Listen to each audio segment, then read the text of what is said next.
श्री कृष्ण श्री कृष्ण श्री कृष्ण। गुरुर्ब्रह्मा गुरुर्विष्णु गुरुर्देवो महेश्वरा गुरु साक्षात् परं ब्रह्म तस्मै श्री गुरवे नमः। तस्मै श्री गुरवे नमः। चाहे प्रवृत्ति रहे या निवृत्ति रहे, दोनों के पीछे मैं जरूर होता है। जब तक मैं नहीं होगा तब तक ये ना तो प्रवृत्ति होगी ना तो निवृत्ति होगी। और जिसमें निरंकुशा तृप्ति प्रकट हो गई है, निरंकुशा तृप्ति माने जो कुछ करना था कर लिया, जो कुछ पाना था पा लिया, और अपने में जो अपूर्णता का भाव है वो हमेशा के लिए समाप्त हो गया।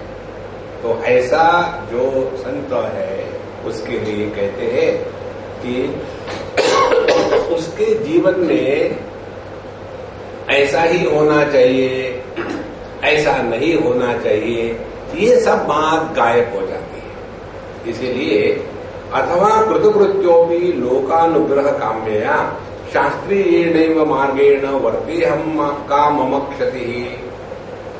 पहले तो बताया कि मैं श्रवण मनन निधिध्यासन क्यों करूं, मुझे कोई मतलब ही नहीं है।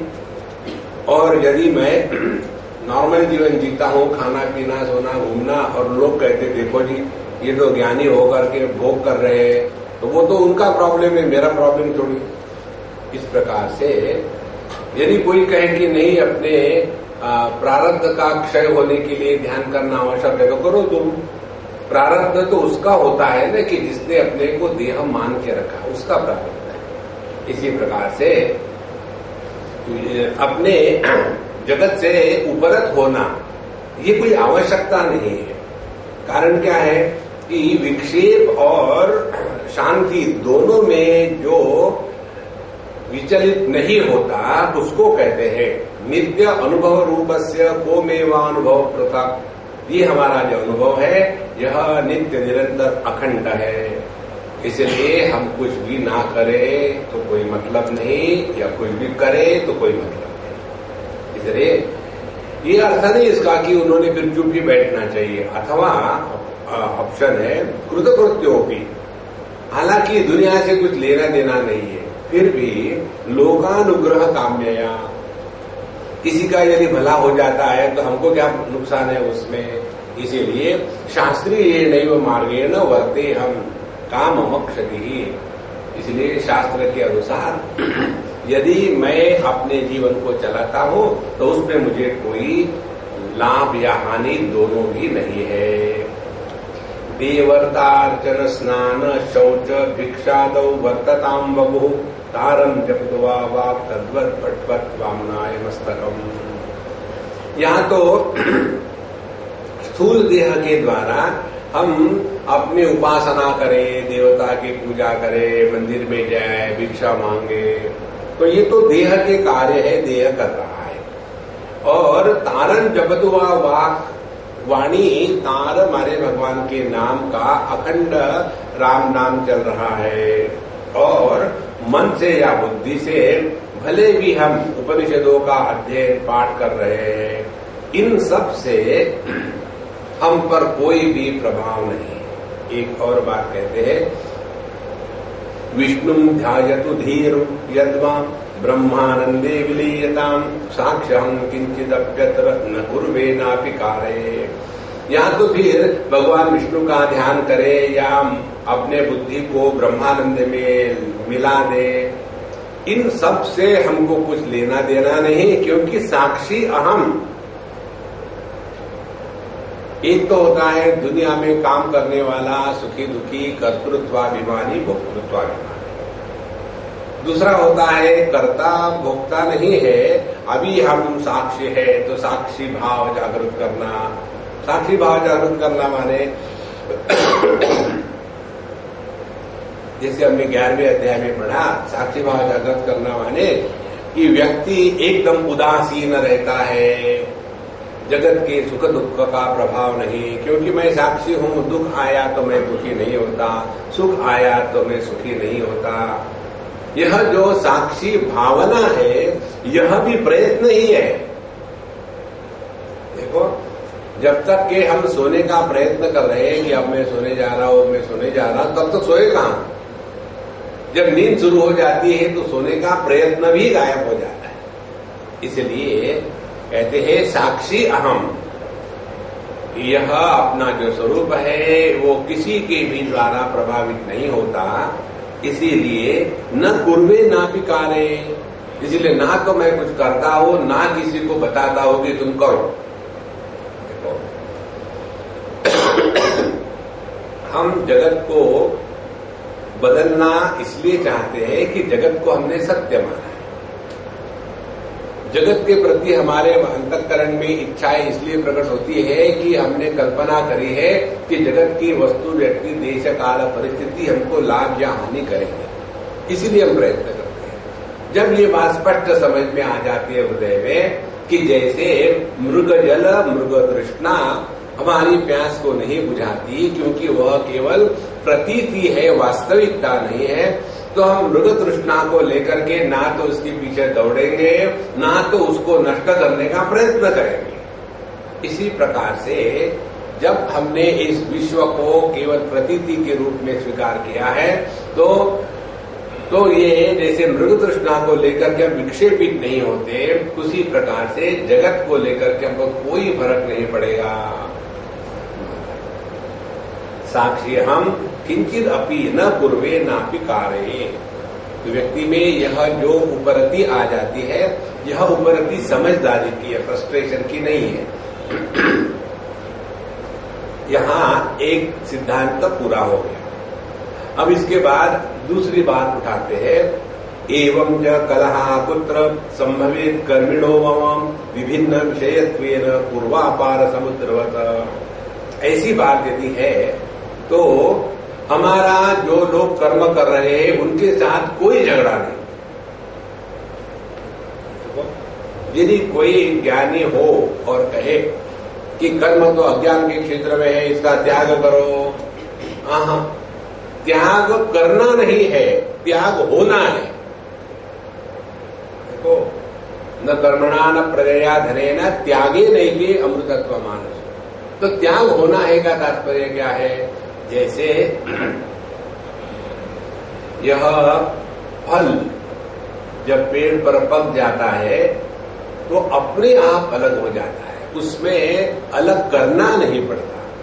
उसी प्रकार से भगवद गीता में 3 अध्याय में भगवान कृष्ण ने यही बताया, न बुद्धि भेदम जनेत अज्ञानाम कर्म संगिनाम जोषयेत सर्वकर्माणि विद्वान युक्त समाचरन्। जो समझदार है, ज्ञानी है, अपने स्वरूप में स्थित है, वह व्यक्ति अज्ञानियों के अंतःकरण में कर्म को लेकर के भ्रांति निर्माण न करे। न बुद्धि भेदम जनेत अज्ञानाम कर्म संगिनाम।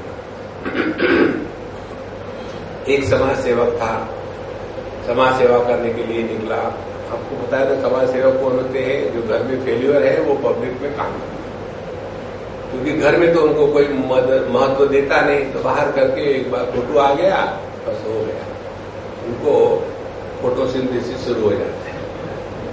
तो उन्होंने जाकर के एक भिखारी से कहा कि तुम क्या खा रहे हैं, इसके न्यूट्रिशनल वैल्यू 0 है, मत खा, इससे कुछ नहीं मिलेगा। ठीक है बाबूजी, उसने वो सूखी रोटी जो थी फेंक दी। अब मैं क्या खाऊं, मुझे क्या मालूम, कम से कम वो पहले कुछ खा तो रहा था। इसी प्रकार से व्यक्ति पहले ही निकम्मा, और वो जो काम कर रहा है उसको गलत कहते रहे, काम मत करो, तो करेगा क्या? इसीलिए न पूर्वे नापि कार्ये, ये हमको समझना है। एवं च कलहा पुत्र संभवेत कर्मिणो मम। इसीलिए ज्ञानी पुरुष किसी के भी साथ उलझता नहीं।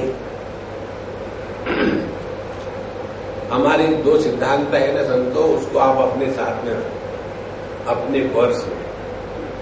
जैसे आपका ड्राइविंग लाइसेंस होता है, क्रेडिट कार्ड होता है ना, वैसे ये 2 सिद्धांत। पहला सिद्धांत है कि नो डिस्कशन, दूसरा सिद्धांत है नो आर्ग्यूमेंट। एकदम सब शांत हो जाता है। This is the way to deal with the world. अन्यथा लेकिन राम राम उसी क्षण जिस व्यक्ति से आप बात करो और बात करते समय उसने यदि लेकिन शब्द का प्रयोग किया तो समझ लेना डेंगू क्योर हो गया। ये मानसिक डेंगू है। एवं च कलह पुत्रा, हमको किसी के भी साथ कलह विक्षेप आर्ग्यूमेंट डिस्कशन नहीं करने, लेकिन यदि हम ऐसा नहीं करेंगे तो हमको कैसे समझ में आएगा हरि इच्छा। हमने दुनिया को समझाने का ठेका नहीं लिया है। सो एवं च सती, ऐसा होने के कारण जो कर्मी लोग हैं उनके साथ हमारा कोई विरोध नहीं है, उनको कर्म करने दो। क्यों आपका उनके साथ कोई विरोध नहीं है? विभिन्न विषयत्वेन, दोनों का विषय जो है काम करने का क्षेत्र है एकदम भिन्न है। जो कर्मी है वो अज्ञान के क्षेत्र में कार्य कर रहे हैं, क्योंकि कर्म का जन्म कैसे होता है? कर्म की जो नानी है ना वो है अविद्या, और उसकी जो मां है वो है कामिनी कौशल। तो अविद्या, कामना, और फिर जाकर के ये कर्म का जन्म होता है। तो कर्म का क्षेत्र अविद्या का है और ज्ञान का क्षेत्र अपने स्वरूप में निष्ठा है। तो कभी कोई व्यक्ति समझदार हो तो कैसा करेगा और कैसा नहीं करेगा इससे समझ में आ जाता है। जैसे एक बार एक सज्जन कहीं जा रहे थे और वहां 4 लोग झगड़े कर रहे हैं। तो लोग जब झगड़े करते हैं ना तो कभी उसमें इन्वॉल्व नहीं होना चाहिए। You should not become America. तो वहां बोले क्यों झगड़ा कर रहे भैया? बोले इसलिए झगड़ा कर रहे कि देखो ना सामने खुल्लम खुल्ला सांप पड़ा है और ये कहता है कि फूल की माला है, तो तीसरा कहता है ये दोनों बेवकूफ है, ये तो होस पाइप है, चौथा कहता है ये तीनों बेवकूफ है। यहां तो जमीन में क्रैक आ गई है, इसीलिए ऐसा दिखता है कि 4 लोगों ने 4 दर्शन किए और ये जो ज्ञानी है उसको मालूम है कि ये रस्सी है। अब यदि ये कहेगा सबको कि देखो सांप बहादुर, रस्सी बहादुर, ये माला बहादुर, ये चारों के चारों गलत हो, असल में ये सांप है, असल में ये रस्सी है, चारों को गलत बताने से चारों एक हो जाएंगे और इस महात्मा का सत्यानाश है। मेजॉरिटी कोई गलत होती है क्या? हम सब बेवकूफ है? देखो इसीलिए कभी भी इस चक्कर में नहीं पड़ना है, क्योंकि दोनों का क्षेत्र भिन्न है। एक का क्षेत्र है अज्ञान का और दूसरे की निष्ठा है स्वरूप की। तो जो अपने स्वरूप में निष्ठावान है उसका किसी के भी साथ विरोध नहीं होता। इसको ठीक से समझ लेना। हमारे मुंडकोपनिषद की श्रुति कहती है विज्ञानन विद्वान भवते नातिवादी। जो अपने स्वरूप में निष्ठावान है वो कभी भी अतिवादी माने दुराग्रही माने अपनी ही बात मनवा के रखना। हम इसके मारे हुए हैं। हम बताया 2 प्रकार के लोगों से हमारा संबंध आता है। एक प्रकार के लोग वो है कि जो हमारी सुनते हैं, दूसरे प्रकार के लोग हैं जो हमसे बुलवाते हैं। तो हमें आप ऐसा कहो, जैसे ये झगड़े होते हैं घरों में, झगड़े होने के बाद फिर माँ आएगी या बाप आएगा या पति आएगा या पत्नी आएगी। आने के बाद कहते स्वामी जी आप इनको ऐसा कहो ना कि आपकी बात मानते हैं। माने जैसे हम झाड़ू उठाते हैं ना साफ सफाई करने के लिए, इसी प्रकार से अपनी बात बनवाने के लिए स्वामी जी लगाओ।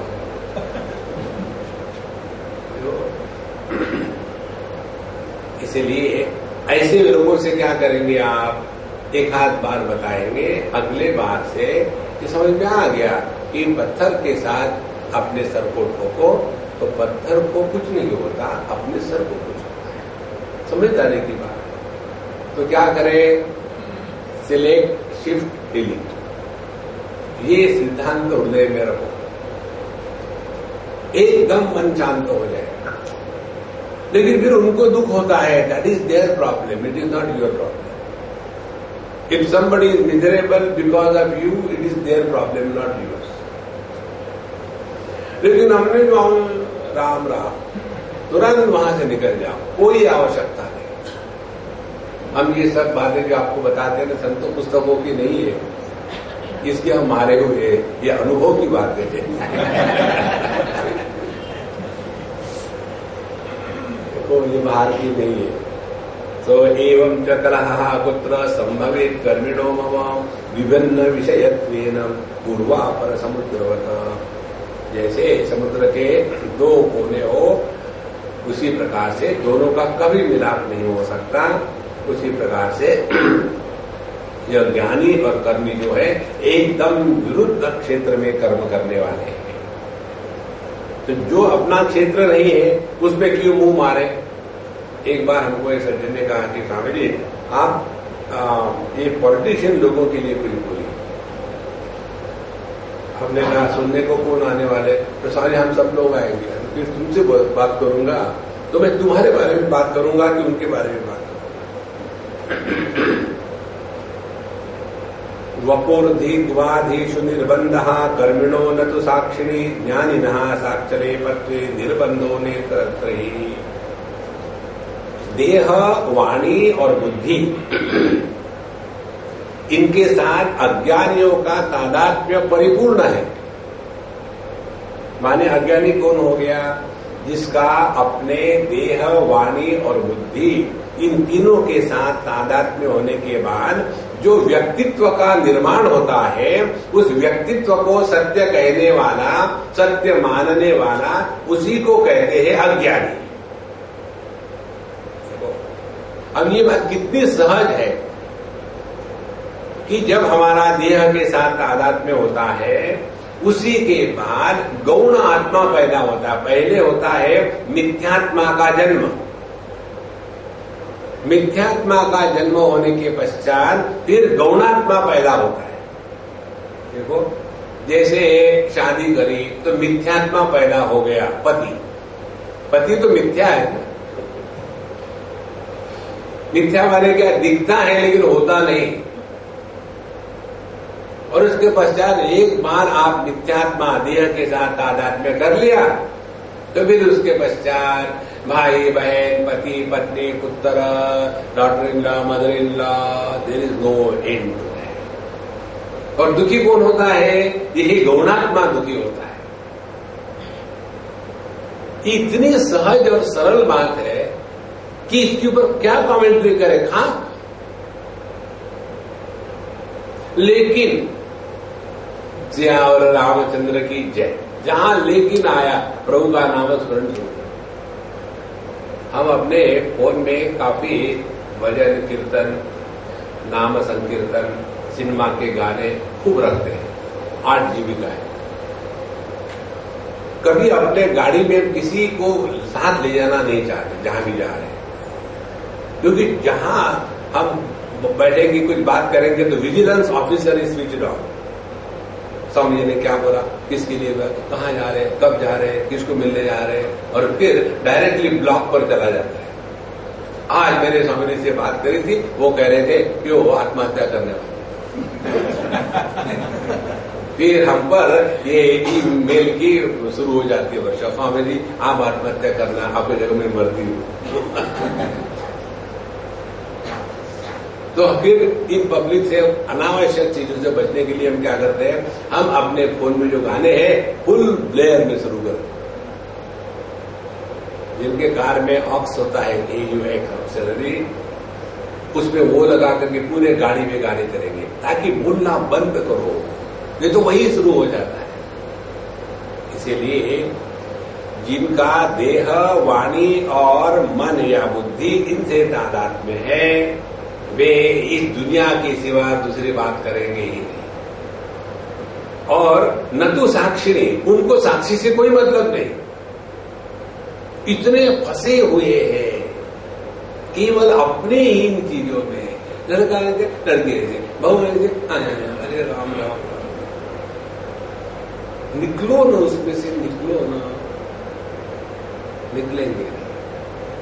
तो साक्षिणः साक्षी अलेपित्व, लेकिन जिसने अपने को साक्ष्य रूप से ग्रहण किया है उसको पता है कि दुखी होने वाले सांस से मेरा कोई संबंध नहीं है, क्योंकि मैं तो देह हूं। स्त्री कभी दुखी नहीं होती,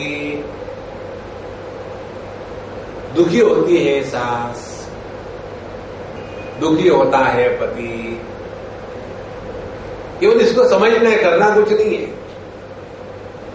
जितनी समझ बढ़ेगी उतना आदमी शांत प्रसन्न रहता है। ज्ञानिनः साक्षी अलप्यत्व निर्बंधो नेतरत्रहि, इसीलिए उनका देह के साथ, मन के साथ, वाणी के साथ कोई संबंध नहीं है। इसका तात्पर्य क्या है? जैसे हम आपके पास पहुंच रहे हैं इस माइक के द्वारा, तो आपको कौन सुना रहा है? माइक सुना रहा है। लेकिन इस माइक के पीछे हम है ना। यदि ये माइक अपना संगीत शुरू कर दे, कई बार होता है, ये माइक जो होता है ना, ये इलेक्ट्रॉनिक ओंकार शुरू कर देता है। जब ये अपनी बात शुरू करेगा आपके हमारे बीच में, तो हम क्या करेंगे? उसको निकाल देंगे। अब ये सिद्धांत को समझ लो। इसी प्रकार से दो व्यक्ति बोल रहे हैं और बीच में घूसट पहुंच गया। क्या क्या क्या क्या किसकी बात हो रही है? You are not involve, keep your mouth shut .com। mouthshut.com एक वेबसाइट है, जाके देखो।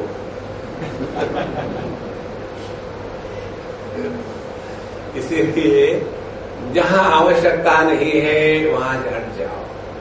जहां हमको बुलाते नहीं वहां न जाओ। हमारे शिव जी ने सती जी को यही बताया था, लेकिन पत्नी ने पति की बात सुनना नहीं, ये तब से चलते आ रहा है, आज की बात थोड़ी है। तो शिव जी ने कहा कि देखो, तुम्हारे जो पिताजी है ना, उन्होंने यज्ञ में हमको बुलाया नहीं तो नहीं जाना चाहिए। जहां नहीं बुलाते वहां न जाने से आदमी का सम्मान बना रहता है। ओ हम तो नहीं जाएंगे, वो मेरे पिताजी का नहीं जाना। शिव जी ने उनके साथ डिस्कशन नहीं किया। क्या किया? ध्यान में बैठ गए। ध्यान में बैठ गया ने यथेच्छसी तथा को, जो मर जाया करो, पूछा क्यों?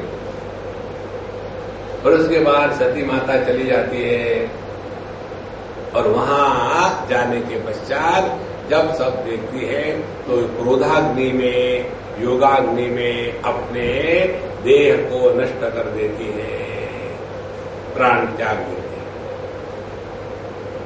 ये ऐसा क्यों हुआ? इसलिए हुआ जहां आवश्यकता नहीं है, जहां हमको बुलाते नहीं, वहां जाने की आवश्यकता नहीं, अपने में बैठे। ये सब बातें सीखनी पड़ती है शास्त्रों की कहानियों से। यही साक्षी चैतन्य का अभ्यास है। देखो, ये जो कर्म, उपासना, योग, इसका अभ्यास भिन्न प्रकार का होता है। वेदांत का अभ्यास, वेदांत की साधना भिन्न प्रकार की। उपासना में कैसे ही नियम लगा लेते हैं। कार्तिक मास में सुबह 4 बजे उठ करके ठंडे पानी से नहाएंगे और फिर रजाई के अंदर में दिन भर सोते रहेंगे। क्या है? कार्तिक मास में ठंडे पानी से स्नान करने का निर्णय ले लिया। अभी कितने दिन बाकी है? अभी एक ही दिन हुआ। बहुत ठंडा होता है, बहुत ठंडा होता है, लेकिन अब व्रत ले लिया है, करना ही है। तो इसको साधना, ये हमारे दिमाग में बात घुस गई है। यहां तो जप करना है। जब तक के 3 माला पूरी नहीं होती तब तक खाना नहीं आएंगे। अब क्योंकि दुनिया इलेक्ट्रॉनिक हो गई है तो जब भी एसएमएस की लैंग्वेज भी होता है JSK JSK JSK JSK JSK JSK बड़े थे जेएसके जेएसके जय श्री कृष्ण जय श्री कृष्ण।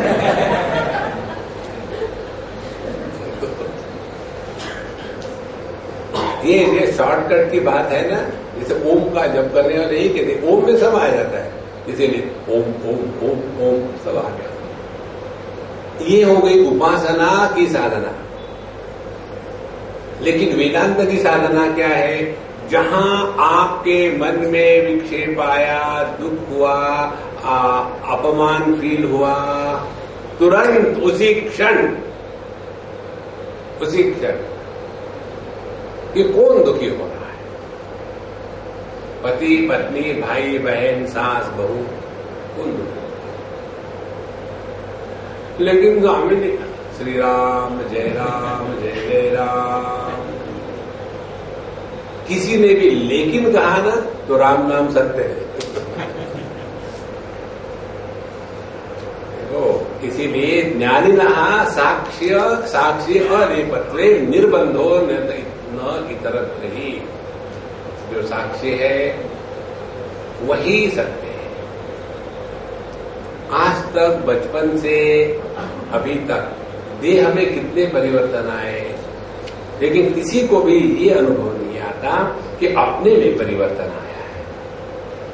यह जो सभी परिवर्तनों को प्रकाशित करने वाला जो अखंड अविकारी चेतन तत्व है वही अपना स्वरूप है। इसको समझने का प्रयत्न मत करना, केवल इतना ही करना, तम विद्या दुख संयोग वियोगम योग संवितम। योग कहते हैं जीवन में दुख के प्रसंग आने के बाद भी दुखी नहीं होना, इसी को योग कहते हैं। और साधना क्या है? कहते हैं यह अनिर्विण्ण चेतसा, डोंट गिव अप। जहां दुख हुआ एकदम जागृत हो गए, दुखी कौन हो गया? सांस हो गई, सांस को डिलीट करो। और ये बात जब समझदारी से होती है ना तब वैराग्य होता है, तो ये बात जब ना समझी से होती है ना तब डिप्रेशन होता है। हमको तो घर में कोई चाहता ही नहीं, मरना ही अच्छा है। पहले यही लड़का था, हमेशा मम्मी मम्मी करके आता था, शादी क्या हो गई? एक बात समझो, शादी के बाद लड़का यदि बीवी के पास जाता है तो अच्छा लक्षण है, और मां के पास आता है तो बुरा लक्षण है। लेकिन मां चाहती है 24 घंटे है उसके पल्लू को पकड़ते रहे, यही दुख का कारण है। एवं च अन्योन्य वृत्तांतान अभिज्ञो बधिराविव विवेदतां बुद्धिमन्तः हसन्तेव विलोक्यतौ। इस प्रकार से ये जो दो है, एक ज्ञानी है और एक अज्ञानी है। अब इन दोनों के जो जीवन की प्रवाह धारा है ये एकदम विरुद्ध है। कैसी विरुद्ध है? अज्ञानी का क्षेत्र है कर्म और ज्ञानी का क्षेत्र है आनंद। अब यह जो ज्ञानी है ये यदि कहे अज्ञानियों को कि देखो कर्म से कुछ नहीं होता, कर्म का त्याग करो, तो ज्ञानी की समझ गड़बड़ हो गई। और यदि अज्ञानी या कर्म कांडी कहता है कि जब तक कि कर्म नहीं करो तब तक कि कुछ नहीं है, तो वो उनकी बेवकूफी, क्योंकि दोनों ही एक दूसरे के प्रति अनभिज्ञ, जानते नहीं क्या बात है। तो ऐसा ज्ञानी कौन सा हो गया? ये केवल पुस्तक ज्ञानी हो गया है, जिसके गाल बजते हैं। गाल बजने वाले या बजाने वाले ज्ञानी जो होते हैं ना, उनमें पांडित्य होगा, उनमें अनुभव नहीं होगा। देखो तो विवेदेता तो ये दोनों प्रकार के लोग एक दूसरे से विवाद करेंगे, आर्ग्यूमेंट करेंगे, डिस्कशन करेंगे। एक दिल्ली में हमारे एक मित्र है, पुलिस के बड़े अफसर हैं और बड़े अच्छे हमारे, और बहुत ही सूक्ष्म वेदांत का उनका चिंतन सालों से चल रहा है और हमेशा सत्संग में जाते हैं। जहाँ भी उनको टाइम मिले तो उन्होंने मुझे पूछा, स्वामी जी ये परमात्मा का दर्शन कब होता है, कितनी साधना करनी? हमने कहा मुझे ये बताओ नींद कब आती है, आप नींद में प्रवेश कब करते हैं? तुम्हारे प्रयत्न से नींद आती है क्या? जब तक के तुम प्रयत्न करने वाले रहोगे तब तक के नींद नहीं आएगी। तो नींद कब आती है? जब निद्रा मैया का अनुग्रह होता है तब नींद आती है, सत्संग में भी। इसी प्रकार से यमैवेश वृणुते तेन लभ्यः तस्यैष आत्मा विवृणुते तनुं स्वाम। परमात्मा का दर्शन उसकी मर्जी से होता है, अपने कहने से नहीं होता। लेकिन जो ये मैं में फंसे हुए उनको यही लगता है कि अपने प्रयत्न के कारण प्रभु का दर्शन होता है। नहीं रे बाबा, नहीं। प्रयत्न का शैथिल्य, देखो जीवन इतना सहज बन जाता है, कोई भी प्रयत्न नहीं। तो बुद्धिमंता विवदेताम हसंती एव विलोक्य। जब ये दोनों प्रकार के लोग एक दूसरे से आर्ग्यूमेंट करते हैं, झगड़ा करते हैं, तो जो बुद्धिमान है वो कहते हैं वह दोनों बेवकूफ है, क्या झगड़ा करना है, ठीक है आ जाए, तुझे भी ठीक हो, तुझे भी ठीक हो। हमने आपको एक कहानी बताई थी, आपको याद होगी। एक महात्मा जी बैठे हुए थे और उनके पास उनका चेला बैठा हुआ था। हम जहां भी जाते हैं ना, हमको सभी लोग ये पूछते हैं, स्वामी जी आपका सेवक कौन है, बताना जरा। हमने कहा आप कौन हो? अच्छा आप ही हो। आपके साथ कोई नहीं होता? होता है। कौन होता है? सेक्रेटरी। मुझे मिलाओ। हमने कहा वो अभी गया है द्वारका। तो कैसे पहुंचे? SV यादव,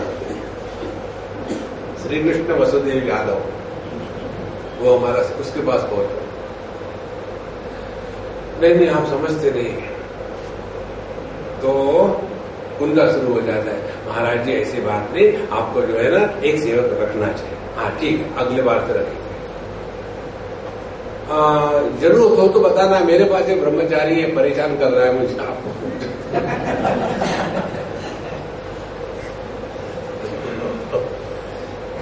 इस जगत में अकेले आए हैं, अकेले रहो, अकेले निकल जाओ, कोई दुख की संभावना नहीं। तो बुद्धिमंता एताम विवदेताम विलोक्य हसंती है। इन लोगों में झगड़ा करते करते एकदम हंसी आती है। तो जब हम प्रयत्न त्याग देते हैं, कैसे त्याग देते हैं और कैसे हम गलत जगह पे फंस जाते हैं, तो एक महात्मा जी बैठे थे, उनके पास उनका चेला था। तो एक सज्जन आए मिलने के लिए, महाराज जी जब तक आदमी मेहनत नहीं करता ना तब तक कुछ नहीं मिलता। एक बात है ना? हाँ बेटा एकदम ठीक है, तुमको सब समझ में आया। महाराज जी प्रणाम दक्षिणा। दूसरा आदमी आया, महाराज जी आदमी कितना भी प्रयत्न करे, जब तक के बाप की कुल कृपा नहीं होती ना, जब तक के भगवान की कृपा नहीं होती तब तक के कुछ नहीं होता, बिल्कुल नहीं। आपने तो भगवान को समझ लिया। महाराज जी फिर तीसरा आता है, महाराज जी खुदा मेहरबान तो गधा पहलवान। ऐसे कई लोग हैं, they are good for nothing, लेकिन उनके पास सब कुछ है। फिर वो उदाहरण देंगे, हम जानते हैं हमको वो दैट 11 क्रोमोसोम की जो एबनॉर्मलिटी होती वो है। अब वो औरत इतनी बुरी है, लेकिन पूरे जीवन में उसके सभी कंफर्ट जो कोई सोच भी नहीं सकता वो उसको मिले। कैसे मिले? भगवान की कृपा हो ना, सब कुछ हो, करने की कोई जरूरत। उसने क्या किया? बिल्कुल ठीक है, देखिए ना। अब ये जो कमंडलू बैठा हुआ था, महाराज जी, एक को तो आपने बताया कर्म से ही सब कुछ होता है, दूसरे को कहा कि कर्म के साथ ईश्वर का अनुग्रह, तीसरे को कहा अनुग्रह काफी है। सच क्या है मुझे बताओ, मैं कंफ्यूज हो रहा हूं। सच तो ये है बेटा, मैं किससे बात कर रहा था? उनसे। तुम क्यों बीच में मुंह मार रहे हो? मैंने तुमसे बात करी क्या? नहीं। क्यों नहीं करी? I have written you off. बात उससे करते हैं कि जिसमें थोड़ा परिवर्तन आ जाए। देखो, जो दुराग्रही होते हैं ना, उनके साथ सर पटकने से कोई मतलब नहीं। इसीलिए भगवान भी, ये भगवान का सिद्धांत हम अपनाते हैं। जब हम नहीं बदलते तो भगवान कहता है कि प्रभु गलती मेरी हो गई कि मैंने तुमको मनुष्य जन्म दिया है, अगले जन्म में मैं अपनी गलती को सुधारूंगा, तुमको गधे किसमें डालूंगा। गधे जैसी बता। यहां तो हमको बदलना है या तो भगवान बदलेगा। अब चॉइस इज योर्स। इसीलिए बुद्धिमंतः हसंती एव, इनका झगड़ा देख करके कैसे बधिरों की वो। एक बहरा दूसरे बहरे से बात करता है, गुप्ता जी ठीक ठाक है ना? नहीं नहीं नहीं, ठीक ठाक। अच्छा अच्छा, मुझे लग रहा था ठीक ठाक नहीं है। नहीं नहीं, दोनों ने एक ही बात करी, ये दोनों को पता नहीं। इसी प्रकार से इन लोगों की बातें सुन करके ज्ञानी मस्त होता है। चलो अच्छा टाइम पास हो गया। यम कर्मिण विजानाति साक्षिणाम तस्य तत्वविद ब्रह्मत्वं बुध्यताम तत्र कर्मिणः किम विहीयते।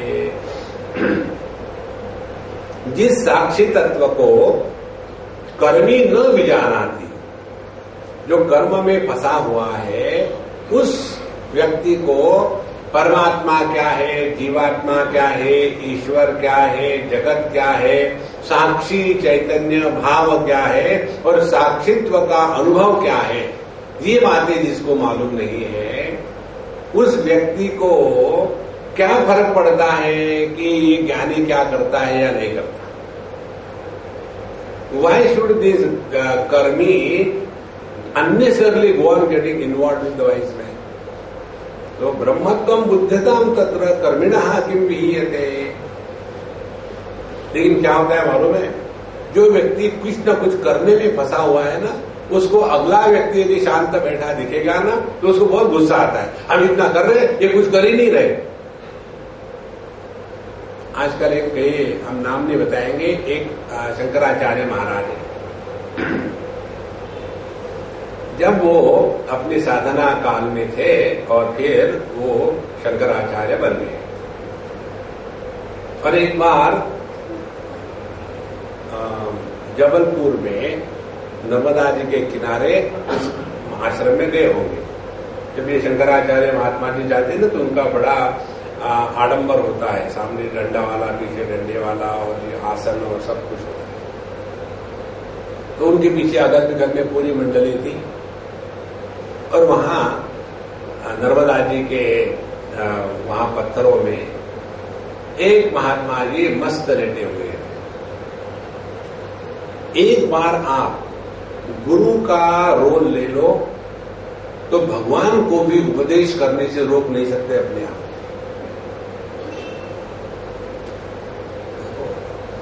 अब ये बन गए, तो बनने के बाद आप दुनिया को उपदेश करना है। देखो, ऐसे ये जो लोग होते हैं ना, आध्यात्म के नाम पर पड़े रहते हैं, इन्हीं लोगों के कारण अपने हिंदू धर्म का सत्यानाश होता है। कोई जरूरत थी कहने की? आपको करना करो ना उद्धार। लेकिन कहा तो वो महात्मा ने बड़े प्रेम से फिर वैसे लेटे रही। हम ये गए, क्या करें? आपका हाथ हमारे छाती पर रख के देखो, छाती पर। उनको राम नाम का अखंड स्वर श्री राम श्री राम श्री राम चल रहा है। तो वो कहते हैं ए बंद करो तुम्हारा जप करना, मैं जरा देख रहा हूं महात्मा जी। फिर उनको लगा आवाज बाहर से आ रही है, वहां से आवाज। फिर बोले मेरे किसी भी अंग पर हाथ लगा के देखो, घुटने को हाथ लगाओ, घुटने में वही। फिर बोले वो पत्थर उठाओ, उस पर देखो, इसमें तो कुछ नहीं है, नहीं होनी चाहिए, दिखा जरा मुझे। उन्होंने दिया, मुझे तो आ रही है, आप देखो। फिर उसमें श्री राम श्री राम। बाहर से कौन कैसा है इसका निर्णय वही लेगा जो अपने को दुनिया से ज्यादा ही ऊंचा समझता है। इसीलिए यहां कहते हैं कर्मिणः किम विहीयते, यदि कोई शांत बैठा है तुमको क्या लेना देना है, तुमको करना है करो ना।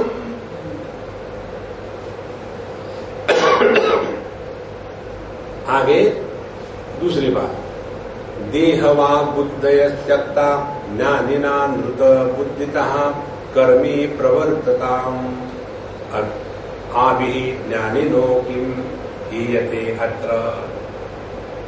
अब जो ज्ञानी अपने देह वाणी और मन बुद्धि इनसे उपरत हो गया है, कैसे अनृत बुद्धितः, क्योंकि उसने समझ लिया जान लिया है ये तो केवल उपाधि है और मुझे इन उपाधियों से कोई लेना देना नहीं है। लेकिन जो अज्ञानी है वो तो अपने को देह वाणी मन बुद्धि इत्यादि स्वीकार कर रहा है। तो जब तक वो अपने को देह को वाणी को मन को मैं कहता है तब तक के वो कर्म में प्रवृत्त रहे। इससे ज्ञानी का कौन सा नुकसान है? यह ज्ञानी क्यों ऐसी जबरदस्ती करे कि सभी के सभी बाबा जी बन जाए? देखो हमको कई लोग कहते हैं स्वामी जी कभी कभी आपके प्रवचन में ऐसे लगता है कि आप सबको बाबा जी बनाना चाहते हैं। हमने कहा मैं बेवकूफ हूं क्या मेरा मार्केट खराब करने के लिए? आप सभी यदि बाबा जी बन जाओ तो मैं जाऊं तो जाऊं कहां? हम बताएं आपको, हम बॉम्बे में जो आते हैं ना, बॉम्बे में आने का हमारा एक ही आकर्षण है और वो है ये अपना शारदा संगीत का सत्संग और वहां प्रेमपुरी का सत्संग। अन्यथा यहां हमको आने का कोई भी प्रयोजन नहीं है। जहां भी हम जाते हैं, क्योंकि सत्संग ही जीवन की सर्वश्रेष्ठ वस्तु है, बाकी कुछ नहीं है। इसीलिए हमको किसी से कुछ लेना देना नहीं। कोई काम में लगाए तो लगने तो बढ़िया बात है। माने ज्ञानी को ये समझना है कि किसी भी दुराग्रह में ना फंसे। यदि हम दुराग्रह में फंसे कि कुछ से क्या करना चाहिए नहीं करना चाहिए, हमको इससे कुछ लेना देना नहीं है। इस प्रकार से ये दोनों जो कर्म में फंसे हैं, जो ज्ञान में फंसे हैं, यही झगड़ा करेंगे।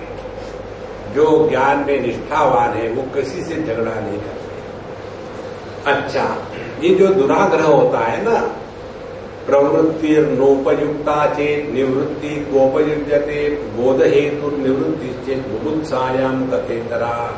अब ये आर्ग्यूमेंट शुरू हो गया कि यदि हम दुनिया में जो व्यक्ति प्रवृत्त होता है, प्रवृत्ति न उपयुक्ता चेत, यदि हमको अपने स्वरूप में निष्ठा करनी है तो दुनिया से उपरत होना चाहिए, ऐसा ये कहते हो, तो ये बताइए कि बोध हेतु निवृत्ति से, यदि आप ये समझते हो जब तक के निवृत्त नहीं होगे तब तक के आपको बोध नहीं होगा, तो ये भी समझ लो बुभुत्सायाम तथे तरह। उसी प्रकार से जो निवृत्ति है यह भी हमको जीवन में जगत से उपरत होने के लिए मदद करती है। माने हरेक का अपने स्थान पर अपना अपना महात्म्य है। इसमें प्रवृत्ति में भी जबरदस्ती नहीं, निवृत्ति में भी जबरदस्ती। भगवद गीता अध्याय 14 भगवान श्री कृष्ण कहते हैं प्रकाशम च प्रवृत्तिम च मोहमेव च पांडव न द्वेष्टि संप्रवृत्तानि न निवृत्तानि कांक्षति। चाहे प्रकाशम च प्रवृत्तिम च मोहमेव च पांडव, चाहे प्रकाश माने सत्व गुण का प्राधान्य आ जाए, चाहे प्रवृत्ति रजोगुण का प्राधान्य आ जाए, चाहे मोह तमोगुण का प्राधान्य आ जाए, इन तीनों गुणों के प्राकट्य में या अभाव में जिसका कोई भी दुराग्रह नहीं है, इसीलिए न द्वेष्टि संप्रवृत्तानि। यदि सत्वरजस तमस का प्रवृत्ति हो गई तो उसको द्वेष नहीं है, और यदि इनकी निवृत्ति हो गई है तो कोई दुख नहीं है, क्योंकि वह अब ये तीन गुणों के परे चला गया है। इसीलिए जो व्यक्ति, अब तीन बातें हो गई, जो कर्म में फंसे हैं वो प्रवृत्ति में हो गए, जो साधना करने में लगे हैं सत्व गुण प्रधान वो निवृत्ति में हो गए, और इन दोनों का झगड़ा चलता रहेगा। लेकिन जिसके अपने स्वरूप में स्थिति है उसको कर्मियों के कर्म से कोई दुराग्रह नहीं है, या ज्ञानियों से शांति से कोई दुराग्रह नहीं है। देखो, इसीलिए पहले पहले आदमी को बहुत कोलाहल अच्छा लगता है, कानों में लगा करके हमेशा डूं डूं डूं डूं डूं डूं चलता रहेगा। फिर इस लाइन पर आ जाते हैं, स्वामी जी हम भी अब आपके लाइन पर आ गए। अब कैसे आ गए? अब तो हमको कुछ भी अच्छा नहीं लगता, तो आप तो डिप्रेशन में चले गए। हमारे लाइन में डिप्रेशन कहीं नहीं, अब मुझे किसी में मन नहीं लगता, गाने में नहीं, खाने में नहीं, मूवी में नहीं, बस मुझे लगता है मुझे वैराग्य हो रहा है।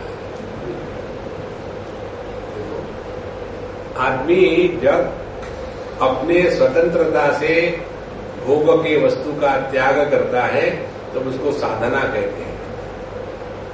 अब इंडाइजेशन हो गया, खाने का मन ही नहीं कर रहा, तो ये रोग है। देखो, स्वास्थ्य के दो लक्षण हैं, अच्छी भूख और अच्छी नींद। अरे मुझे तो दोनों ही है, केवल भूख और केवल नींद। हमने केवल नहीं कहा।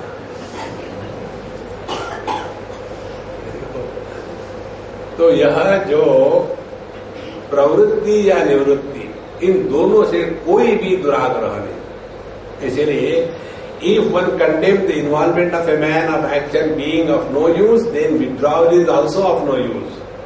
If one says that withdrawal is helpful in self-knowledge, then involvement of karma is also helpful in arousing the desire to know the reality. Therefore, both are good in their own place. भाई ऐसा नहीं कि कुछ अच्छा बुरा होता है। देखो, भगवद गीता का पहला अध्याय क्या है? अर्जुन विषाद योगो नाम। अब विषाद कैसे योग हो सकता है? देखो, रामदेव बाबा को कहो तो कहेंगे सवाल ही नहीं थी विषाद योग, पूरे पतंजलि ने कहीं नहीं बताया, हमारे कन्हैया ने बताया पतंजलि से, क्या बात है। विषाद योग क्या है? विषाद योग वही है जहां जीवन में आने वाले विषाद के कारण हम अंतर्मुखी होकर के अब आध्यात्म के क्षेत्र में लग गए, यही विषाद योग है। और जीवन में आने वाले दुख के कारण डिप्रेशन में चले गए, तो ये विषाद रोग है। देखो, जीवन में दुख का आना आवश्यक है। जिनके जीवन में दुख नहीं आते तो वो महादरिद्री है। उदाहरण के लिए, जिनके बच्चे बहुत अच्छे हैं और बड़ी आपकी देखभाल करते हैं, तो ऐसे दादा नाना नानी बच्चों में फंसे रहते जिंदगी में। और जिनके बच्चे अपने माँ बाप को डिस्टेंस पर रखते हैं, बिना किसी पैसे के डिस्पैशन हो गया, वो तो जानता ही, मुझे चाहता ही नहीं है कि मैं हूं या नहीं हूं, पता नहीं। तो धीरे धीरे दूर रहो ना, अपने आप डिस्पैशन हो जाता है। 24 घंटे साथ साथ रहो, किचर किचर किचर, अरे राम राम राम। कैसे ये लोगों को समझ में नहीं आता कि अपने मन की शांति सबसे श्रेष्ठ वस्तु है, बाकी सब व्यर्थ है। लेकिन साथ साथ रहना चाहेंगे, अभी के करते रहेंगे। एक बार हमारे पास ऐसे कोई आए, स्वामी जी उन्होंने क्या करे, लड़का मानता नहीं मेरी बात। तो हमने कुछ नहीं कहा। स्वामी जी आप कुछ बताइए ना। उन्हें बताना क्या है, बताओ। तुमने जब शादी करी थी मुझे पूछा था? देखो, जहां तुमने शादी करी, marry to a boy and get the in laws free, तो तुमको इन लॉज फ्री मिले। अब उनसे जो जो तुमने दुख पाए हैं उसी का बदला तुम इन लॉ बन करके अपने बहू बेटों पर निकालोगी। यही तो चल रहा है। देखो महाराज, निकल जाओ इसमें से, जिंदगी में उसी में पड़े रहो। अच्छा, बुद्धश्चेत बुभुत्सेत नाप्यसो बुध्यते पुनः अबाधानुवर्तेत बोधो नत्पन्य साधनात्। यदि किसी ने अपने स्वरूप में निष्ठा प्राप्त कर लिए है, बुद्धश्चेत न बुभुत्सेत, फिर उसको अपने स्वरूप का ज्ञान की इच्छा नहीं होती।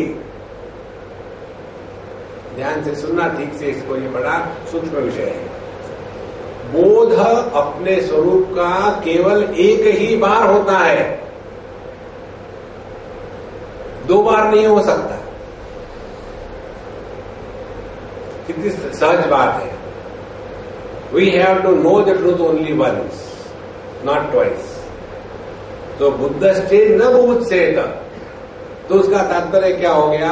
हमने यदि अपने स्वरूप में निष्ठा प्राप्त कर ली है तो जीवन में किसी भी प्रकार की इच्छा नहीं होगी, यहां तक के कि मुझे अपने को जानना है, जिज्ञासा भी खत्म हो जाएगी। क्या जिज्ञासा होगी जब जान लिया है तो?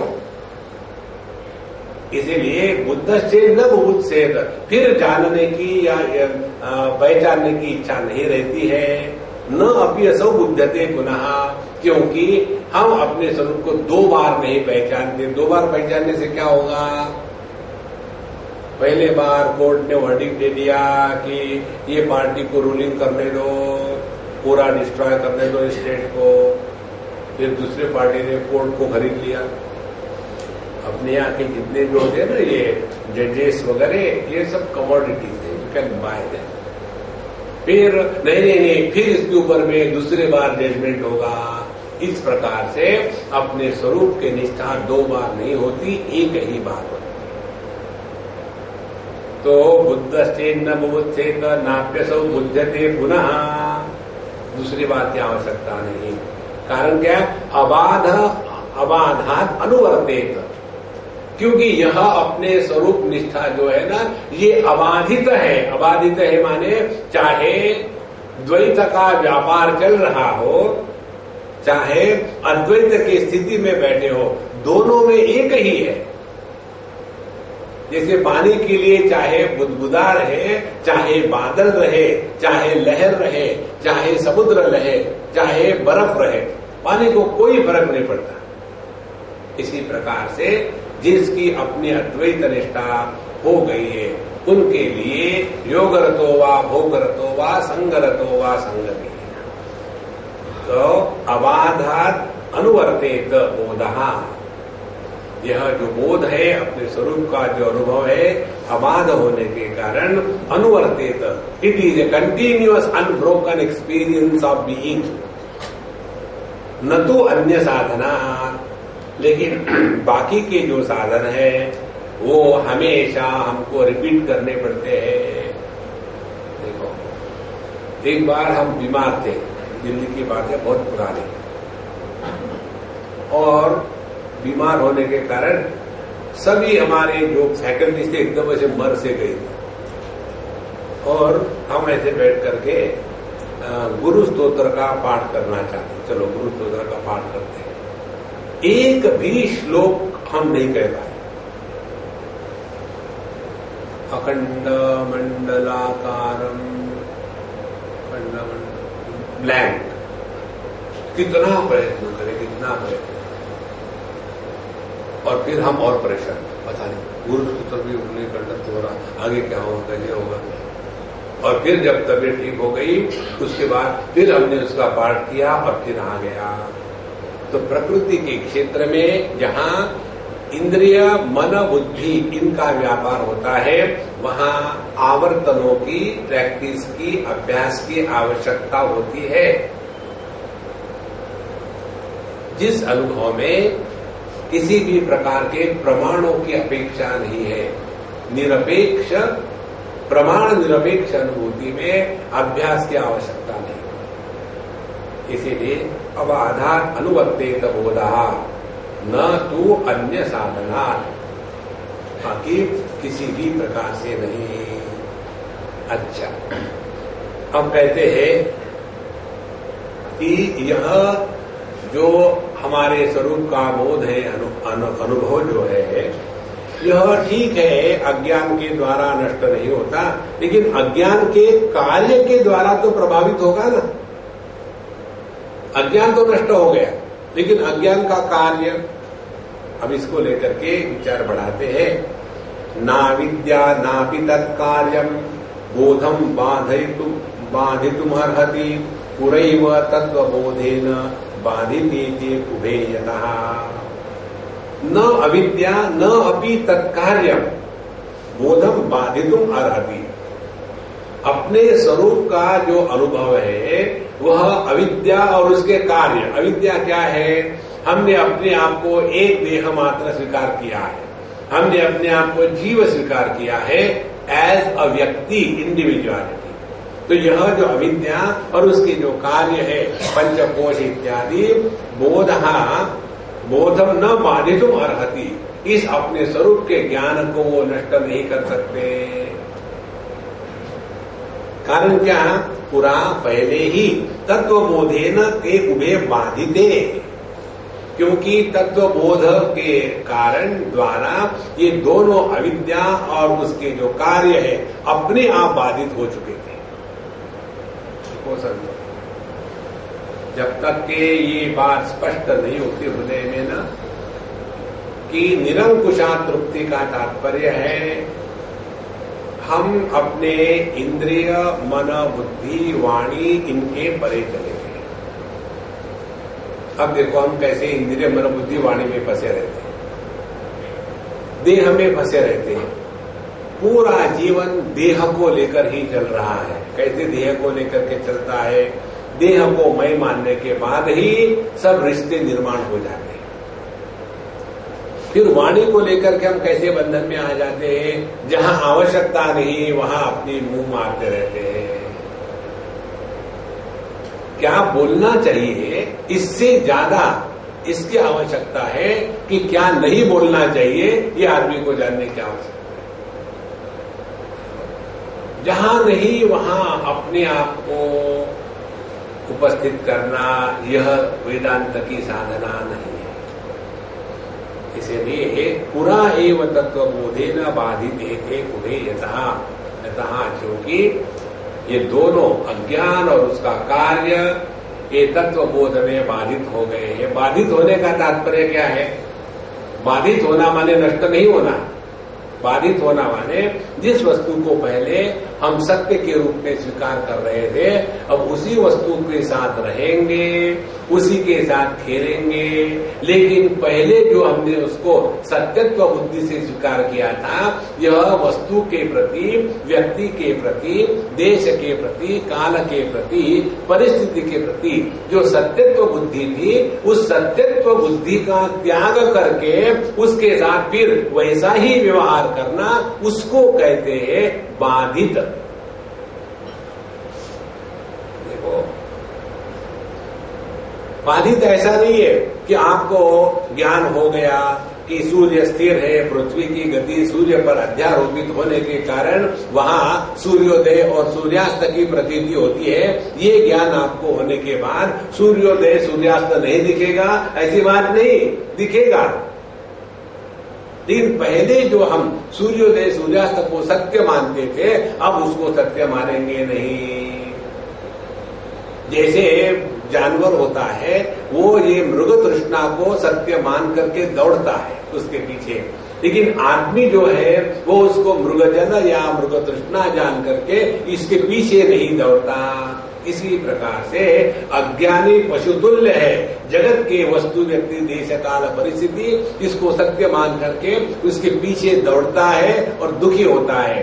ज्ञानी इसी दुनिया में रहता है, लेकिन वो इस दुनिया को सत्य के रूप में स्वीकार नहीं करता और इसीलिए उस पर दुनिया का कोई प्रभाव नहीं। इसको कहते हैं बाधा, बाधित होना।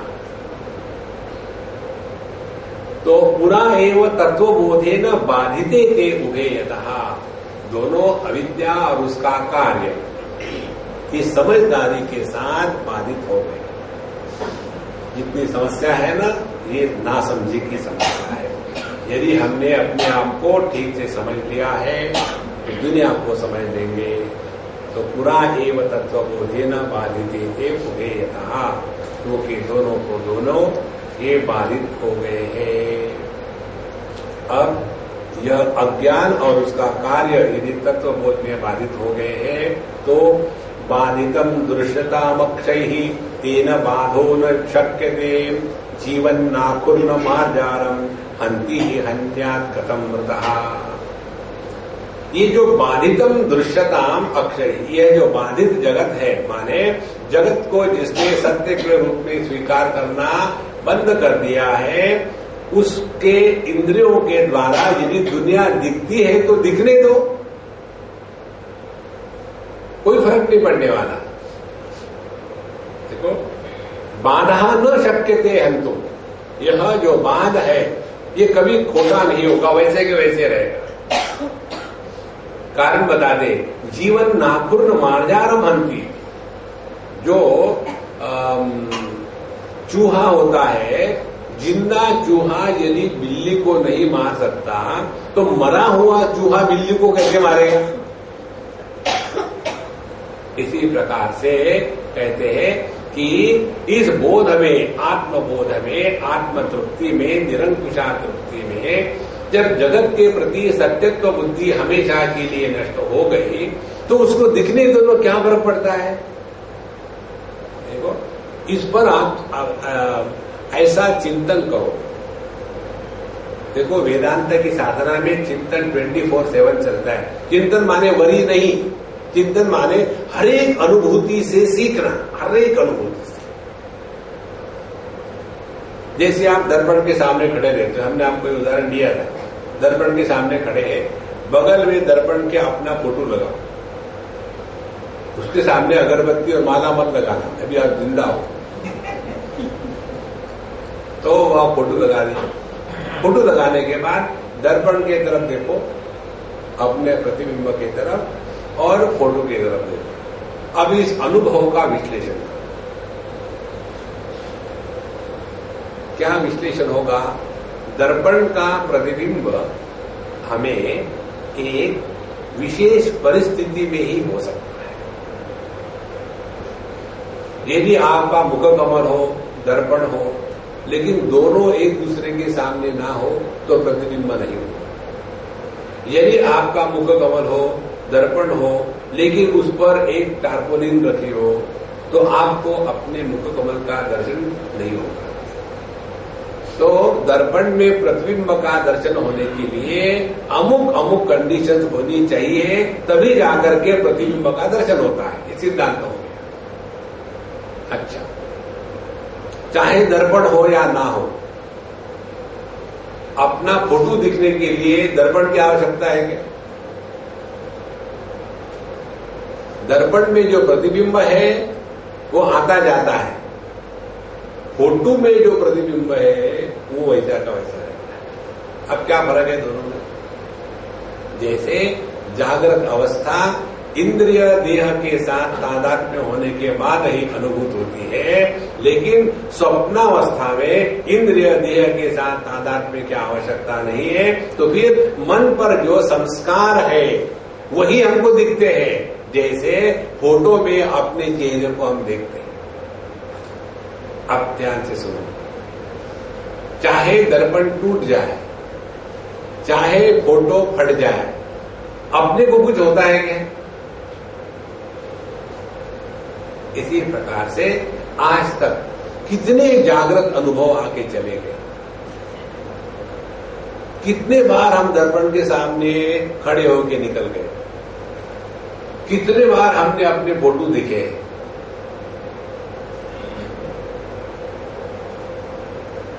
लेकिन इन सब को प्रकाशित करने वाला जो एक तत्व है, ना तो जागृत अवस्था के द्वारा, ना तो स्वप्नावस्था के द्वारा, ना तो सुषुप्ति के द्वारा, ना तो समाधि के द्वारा कभी यह प्रभावित होता है। रोज का यही अपना धंधा है, इसी में लगे हो कि हर एक अनुभूति में एक टेक्निक ढूंढनी है कि जिसके द्वारा हम अंतर्मुखी होकर के अपने स्वरूप में निष्ठा प्राप्त करें।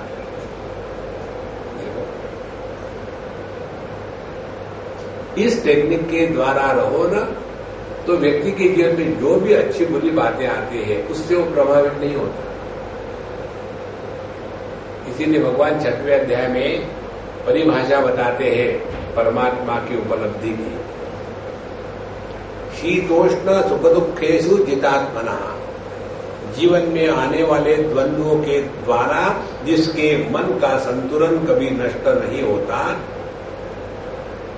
और मानापमानयो प्रशांतस्य, मान अपमान के द्वारा जिसके मन के शांति पर कोई प्रभाव नहीं पड़ता, परमात्मा समाहिता, उसको परमात्मा मिल गया। आपने खाना खाया, इसका क्या प्रभाव होगा? भूख नहीं लगेगी, ठीक है। आपको परमात्मा मिल गए, इसका प्रभाव क्या हो गया? सभी लोग अज्ञानी मुझे छोड़ करके नहीं, परमात्मा के दर्शन का प्रभाव ये दो प्रकार से होता है।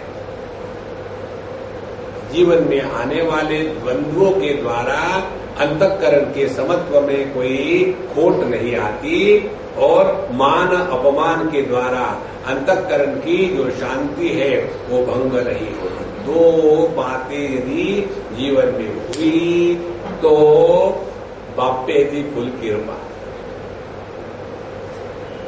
फिर हम प्रभु के पास हैं। देखो,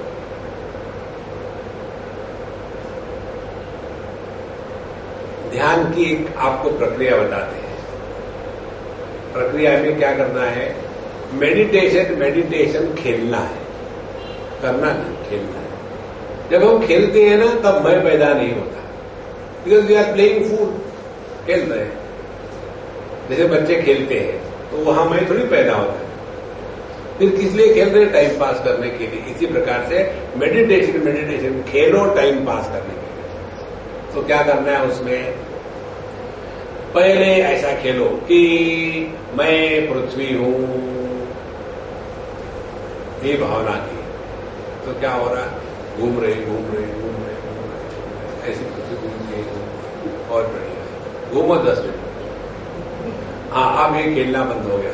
अब मैं जल हूं, पानी हूं, तो पानी अपने अपने पूर्ण पानी, ऐसे नहीं कि गिलास में, पूर्ण। Very good. अब वहां चुप हो जाओ। ये मैं अग्नि हूं, अब मेरे से चारों तरफ आग निकल रही है,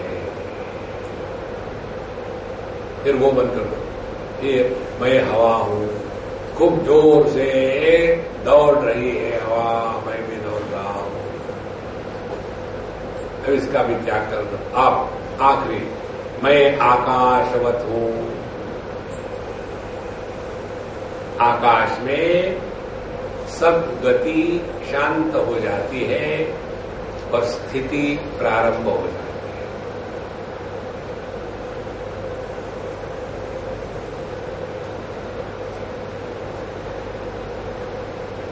क्योंकि आकाश का कोई आकार नहीं, हम निराकार रूप से रहते हैं। क्योंकि आकाश का आदि मध्य अंत नहीं, हमारा भी कोई आदि मध्य अंत नहीं। आकाश सभी का आधार है, लेकिन किसी के भी द्वारा प्रभावित नहीं होता, वह अपना स्वरूप है।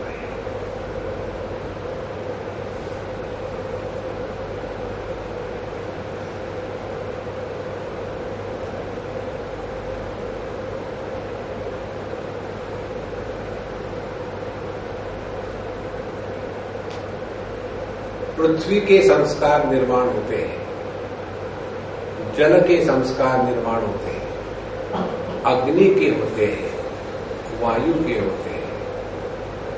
आकाश के संस्कार निर्माण नहीं होते, क्योंकि आकाश पर संस्कार निर्माण नहीं होते।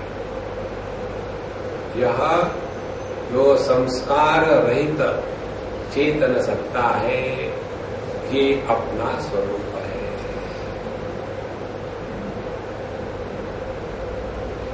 इस प्रकार से यह बोध के द्वारा ये दुनिया एक बार बाधित हो गई ना, तो फिर इस दुनिया के होने न होने से अपने को कोई फर्क नहीं पड़ता। यह जो अपना स्वरूप है, इसमें निष्ठा जिसकी हो गई, उसके लिए किसी के भी साथ कोई विरोध नहीं। ना तो कोई अपना है, ना कोई पराया है। जहां हम जब होते हैं 100% होते हैं, 100% presence all the time is living in God. जहां 100% प्रेजेंस होगा, वहां प्रेम का आविर्भाव होगा। क्योंकि प्रेम में क्या होता है, हम सब कुछ भूल जाते, छोड़ देते हैं और प्रेमी के साथ एक हो गए।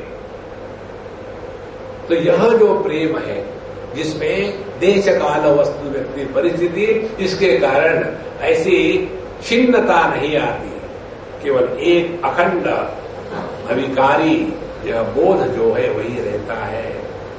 इसलिए ज्ञान के द्वारा बाधित होने के पश्चात यह बोध कभी, यह दुनिया कभी भी हमको प्रभावित नहीं कर सकती। यह जो अनुभूति है, यह अखंड अकाट्य है, इसी को कहते हैं निरंकुशा तृप्ति। ओम पूर्णमदः पूर्णमिदं पूर्णात् पूर्णमुदच्यते पूर्णमादाय पूर्णमेवावशिष्यते। ओम शांति शांति शांति। हरि ओम। श्री गुरुभ्यो नमः। हरि ओम।